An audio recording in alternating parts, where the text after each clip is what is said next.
દોસ્તો નમસ્કાર. ના હમણાં મારા ખ્યાલથી 10 વાગ્યા છે અને આપણે કુટનખેડા ગામમાંથી કોલ આવ્યો હતો, ત્યાંથી આ સ્નેક રેસ્ક્યુ કર્યો છે. તમે રાતના સમયમાં સમજી શક્યા હોય સ્નેક કયો હશે?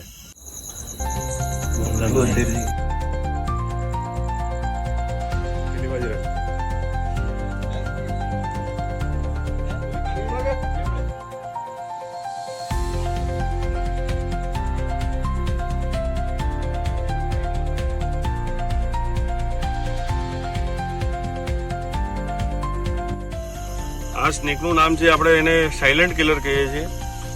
રાપલીસમાં કોમન ક્રેટ કહેવામાં આવે છે અને આપણે ગુજરાતી ભાષામાં એને કાળો ત્રક તરીકે ઓળખીએ છીએ. આ ઝેરી સ્નેક છે. આ બિસ્તરમાં બાઇટ કરવા વાળો સ્નેક છે. આ સાપ તમે દેખી રહ્યા છો, એનું મોઢું અંગૂઠા જેવું હોય છે અને આના શરીરના ભાગમાં તમને લાઇનિંગ પટ્ટા હશે. આખો બ્લેક કલરનો આવે છે અને સાઈડમાં ડબલ જોડીમાં બે પટ્ટા હોય છે અને એના મોઢાનો જે ભાગ છે ને,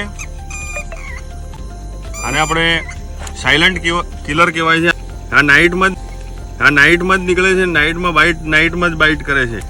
આનાથી વધારે લોકો મરે છે. જે ગુજરાતના 4 ઝેરી સાપ છે એમાંનો આ પહેલા નંબર પર આવે છે.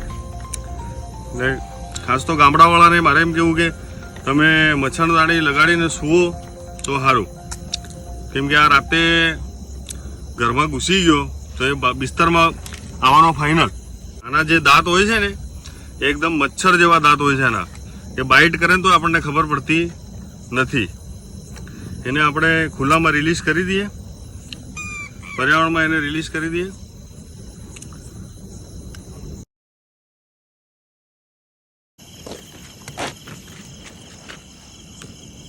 બસ તો હવે કહી દે.